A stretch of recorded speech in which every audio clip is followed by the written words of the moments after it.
श्री सच्चिदानंद सद्गुरु साईनाथ महाराज की जय। ஓம் சாய்ராம்.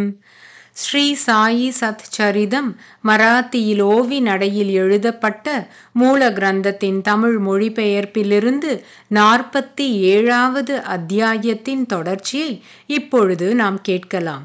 ஸ்ரீ கணேஷாய நமஹ, ஸ்ரீ சரஸ்வத்யை நமஹ, ஸ்ரீ குருப்யோ நமஹ, ஸ்ரீ குலதேவதாயை நமஹ, ஸ்ரீ சீதா ராமச்சந்திராபியாம் நமஹ, ஸ்ரீ சத்குரு சாயிநாதாய நமஹ. பணம் சேரச் சேர வேலை நடக்கிறது. பணம் வருவது நின்று போனால் வேலை கூட நின்று போய்விடும். இப்படி காலம் கழிந்தது. ஆனால் அந்த பணக்காரன் லோபத்தினால் தன் பையிலிருந்து ஒரு பைசா கூட வெளியில் எடுக்கவில்லை. பிறகு அவன் மனைவிக்கு எந்தவிதமான காட்சி கிடைத்தது என்று கேளுங்கள். கோயில் விஷயமாக உன் கணவனை பணம் கொடு என்று பலவந்தம் செய்ய வேண்டாம். பகவானுக்கு உன் ஸ்ரத்தா பக்திகள் போதும். ஆனாலும் உனக்கிஷ்டமானது கொடு. மனப்பூர்வமாக கொடுத்த 2 பைசாவானாலும் லட்சம் போல் மதிப்புள்ளது. உன் கணவனுடன் கலந்தாலோசித்து கடவுளுக்கு கொடு. அனாவசியமாக கஷ்டப்பட வேண்டாம். உன் மனதுக்கு தோன்றியதை தோன்றிய அளவு கொடு. உனக்கு சொந்தமானது கொஞ்சமானாலும் சரி, அர்ப்பணம் செய். இங்கு பக்தி ஒன்றே பிரதானமானது. உனக்கு அத்தகைய ஸ்ரத்தை இருக்கிறதென்று எனக்கு தெரியும். அதனால் எவ்வளவு முடியுமோ கொடு. கடவுள் உன்னிடம் கேட்கிறான். இருப்பது சொல்பமானாலும் கொடு. இனிமேல் நீ நிச்சிந்தையாக இரு. பக்தி இல்லாமல் கொடுப்பது அனுச்சிதம். அது பகவானுக்கு நிஜமாகவே பிடிக்காது. பக்தி இல்லாமல் கொடுத்தது எல்லாம் மண்ணை போல கடைசியில் அதெல்லாம் நிஷ்பலமாகிவிடும். இது உனக்கு சீக்கிரமே அனுபவமாகும். இந்த காட்சியை கண்டு பகவானின் வார்த்தைகளை கேட்டு அவள் தன் தந்தை கொடுத்திருந்த நகைகளை அர்ப்பணம் செய்து காட்சியில் சொன்ன விதத்தில் செய்ய வேண்டும் என்று நிச்சயித்து கொண்டாள். தன் நிச்சயத்தை கணவனுக்கு தெரிவித்தாள். அதை கேட்டு கணவன் உள்ளுக்குள்ளேயே குமரினான். கோபமுள்ளவனிடம் நல்ல எண்ணங்கள் எப்படி இருக்கும்? கடவுள், தர்மம், ஆச்சாரம் இவை எதுவும் இருப்பதில்லை. ஏனோ புத்தியில்லாத ஆலோசனை. இவளுக்கு புத்தி கெட்டுவிட்டது போல் உள்ளது. இவள் நகைகளுக்கு எல்லாம் 1000 ரூபாய் விலை சொல்லி அவள் பெயரில் கடவுளுக்கு பூமியை அர்ப்பணம் செய்ய வேண்டும் என்று மனதில் யோசித்தான். நகைகளை தானே வாங்கி கொண்டான். பணத்திற்கு பதிலாக பாழ் நிலத்தை மனைவிக்கு கொடுத்தான். அந்த பூமியில் சாகுபடி ஆகாது. மழைக்காலத்தில் கூட அங்கே எதுவும் விளையாது. அந்த பூமியை சிவனுக்கே அர்ப்பணம் செய். 1000 ரூபாய் பெறும் பூமியை கடவுளுக்கு தானம் செய்தால் காட்சியில் கண்டது போல் கடவுள் பிரசன்னனாவார். நீ ருணமுக்தி அடைவாய் என்று மனைவியிடம் சொன்னான். கணவன் வாக்கை நம்பி அந்த லோபியின் மனைவி அந்த பூமியை பரமேஸ்வர பிரீத்தியர்த்தம் பக்தியுடன் அர்ப்பணம் செய்தாள். நிஜமான சங்கதி என்னவென்றால் அந்த பூமி அந்த பணக்காரனிடம் ரூபாய் 200க்கு அடகு வைத்த டுபுகி என்ற பெண்ணை சேர்ந்தது. டுபு ஒரு அனாதை பெண். அந்த பூமி அவளுடையது. அவளுக்கே சொந்தமானது. அவளே அந்த பூமியின் எஜமானி. பணத்திற்கு கஷ்டம் வந்ததால் அவள் தன் பூமியை அடகு வைத்தாள். ஆனால் பணக்காரன் மகா லோபி. பகவானான சங்கரனை கூட மோசம் செய்ய அஞ்சவில்லை. தன் மனைவியின் ஸ்திர தனத்தை காண்பித்து தான் கபடத்தினால் லாபம் பெறுவது சுகம் என்று நினைத்தான். இந்த விஷய வாசனை மிக கெட்டது. விஷய சுகத்தில் ஆசக்தி உள்ளவர்களை அது நாசம் செய்யும். வாழ்வின் மேல் ஆசை இருந்தால் இந்த விஷய பாசத்தில் சிக்கிக்கொள்ள வேண்டாம்.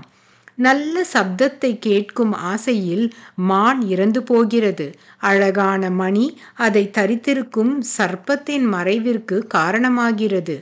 தீபத்தின் ஒளியை பார்க்க வேண்டும் என்ற ஆசையில் விட்டில் பூச்சி மரிக்கிறது.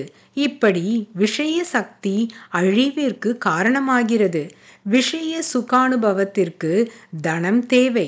அதற்காக கடுமையாக பிரயத்னம் செய்தால் விஷய திருஷ்ணை, அதாவது அடங்காத ஆசை மிகவும் அதிகமாகிறது.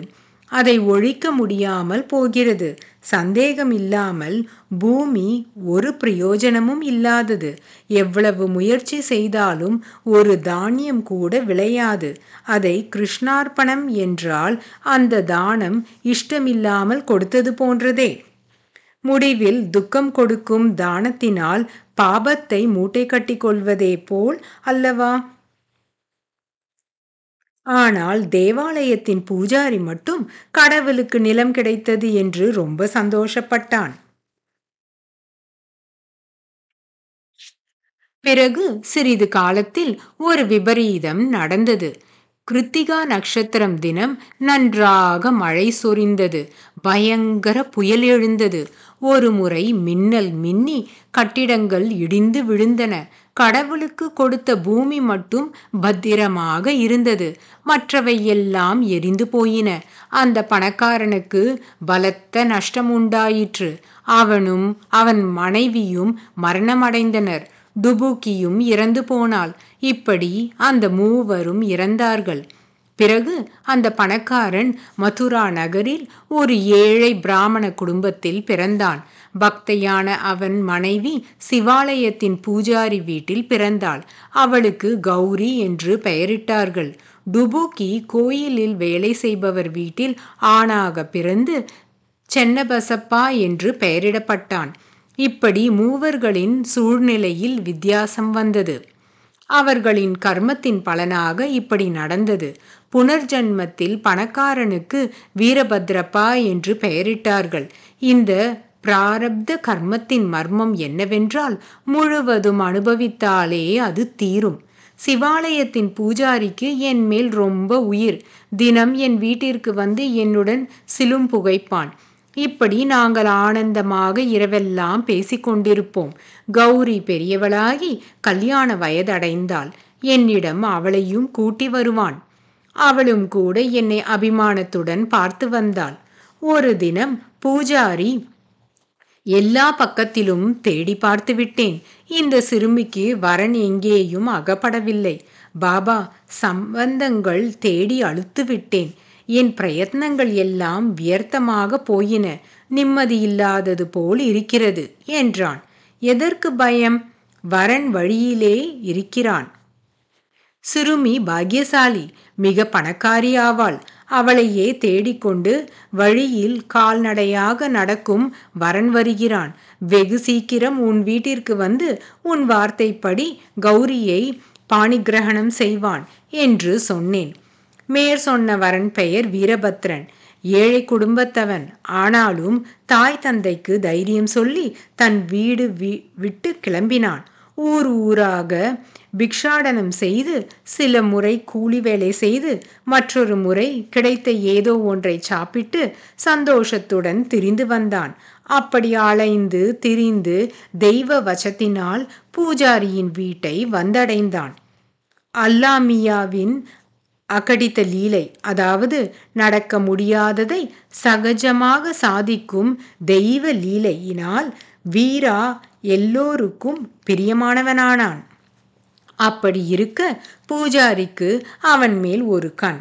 அவனுக்கு கௌரியை மனம் செய்து கொடுக்க வேண்டும் என்று தோன்றியது. அவர்கள் இருவரின் நாடி, கோத்திரங்கள், கணம், யோகம் இவை கூடி வந்தன. பூஜாரிக்கு மகிழ்ச்சியாயிற்று. ஒரு நாள் பூஜாரி வீரபத்ரனை கூட்டிக் கொண்டு வந்த பொழுது அவர்கள் இருவரையும் பார்த்து, எனக்கு திடீரென்று ஒரு யோசனை உதித்தது. அந்த யோசனையை சொல்லி உடனடியாக ஒரு விவாக முகூர்த்தம் பார்த்து, நீ இவனுக்கு கௌரியை கொடுத்து மனம் புரிவித்து நிச்சிந்தையாக இரு என்று சொன்னேன். தன் மனைவியின் அனுமதி கேட்டு பூஜாரி வீரபத்ரனை வரனாக நிச்சயித்தான். விவாக முகூர்த்தம் பார்த்து உச்சிதம் போல் விவாகத்தை நடத்தினார்கள். விவாக சடங்குகள் எல்லாம் முடிந்த பிறகு அக்குடும்பம் பிரபஞ்சத்தில் எல்லா பேறுகளையும் பெற வேண்டுமென்று என் ஆசீர்வாதம் பெற என்னை தரிசனம் செய்ய வந்தார்கள். நான் சந்தோஷமாக அவர்களை ஆசீர்வதித்தேன். சுகமாக போஜனம் லபித்து சுகமய ஜீவனத்தினால் வீரபத்ரன் மகிழ்ச்சி உள்ளவன் போல் காணப்பட்டான். அவனும் கூட என்னிடம் அபிமானத்துடன் இருந்தான். சொல்ப காலம் அவனுடைய சம்சாரம் நன்றாக நடந்தது. சாயி பக்தர்களே, 47வது அத்தியாயத்தின் தொடர்ச்சியை அடுத்த தொடரில் கேட்கலாம். சாயியை பணிக. அனைவருக்கும் சாந்தி நிலவட்டும். ஓம் சாய்ராம். श्री सच्चिदानंद सद्गुरु साईनाथ महाराज की जय।